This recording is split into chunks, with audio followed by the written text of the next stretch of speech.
today's notes pick up right where yesterday's notes left off. So we left off after example 16. We were talking all about the log properties today. Today I'm just going to show you one more quick little trick that has to do with logs. This is probably the one you'll like the most. Most students find this one very helpful. This is called the change of base formula. So basically you're given a log. So we have log base C of u.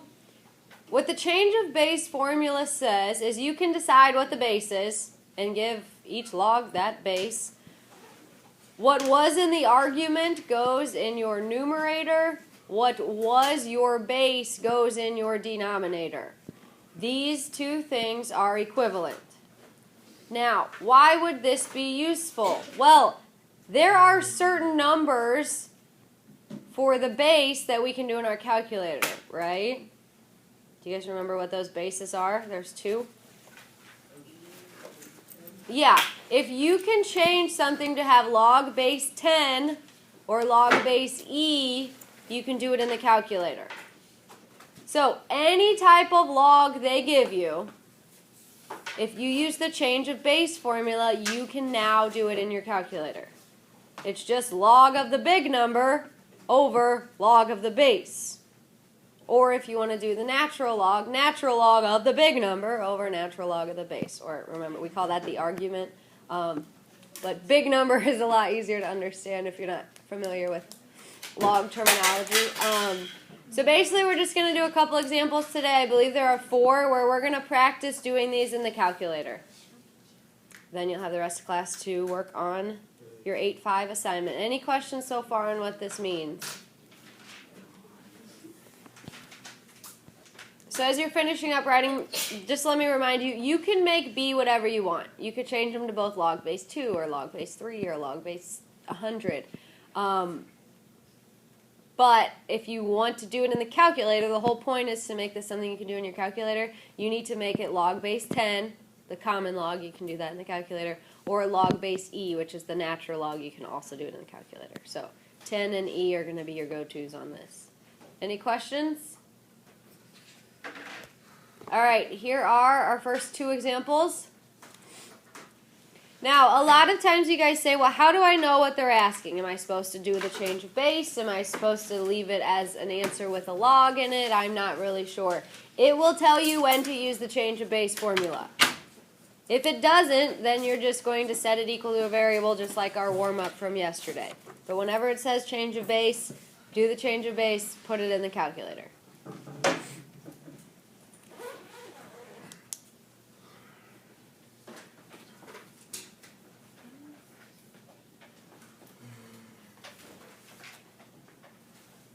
So I'm going to use a change of base formula, right?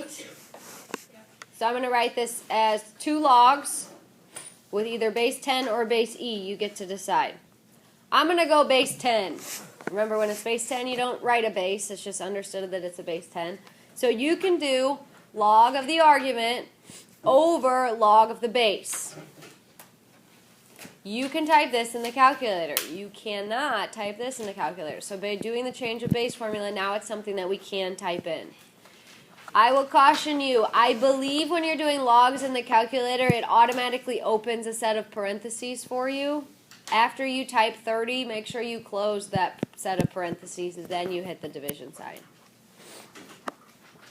You should be coming up with those decimals, and then the final answer is 3.096. I think the calculator does it all for you. You probably will not see these numbers.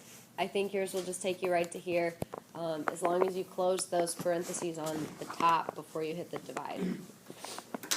Anyone need assistance on typing this in?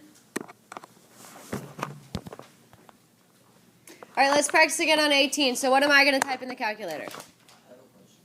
Yes?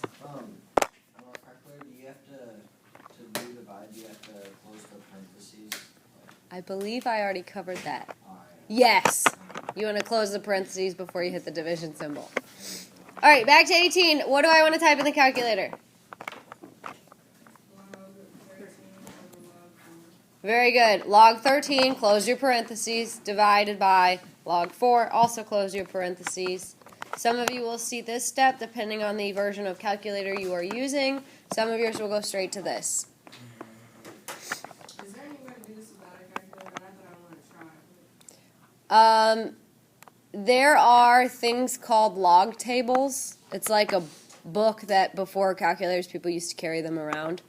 All of these decimal values are in these log tables. So if you are someone who likes to carry around very old math textbooks, then yes, there is a way to do this without a calculator. But in today's day and age, I would just stick with the calculator. All right. 19 and 20. I'm going to throw the answers up there. I'm going to let you check them. This is one of those things where it's basically just typing it in. If you can type it in, you've got it. If not, I need to come around and help you. So I'll leave those up there for a couple minutes once we all feel confident with it. That is really all I have for you today.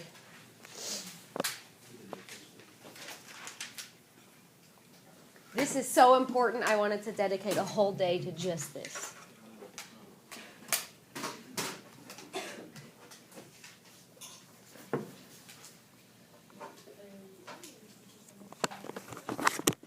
So again, if you don't know how I'm getting those, raise your hand, call me over, I'll help you out. All right, here's your assignment. It's the same assignment I gave you yesterday. Now you just know how to do it all. So continue working on that. We're going to do some word problems tomorrow. You'll probably have about 10 minutes of free time tomorrow. We do have a little bit of work to do, but for the rest of class today, you're just catching up on homework.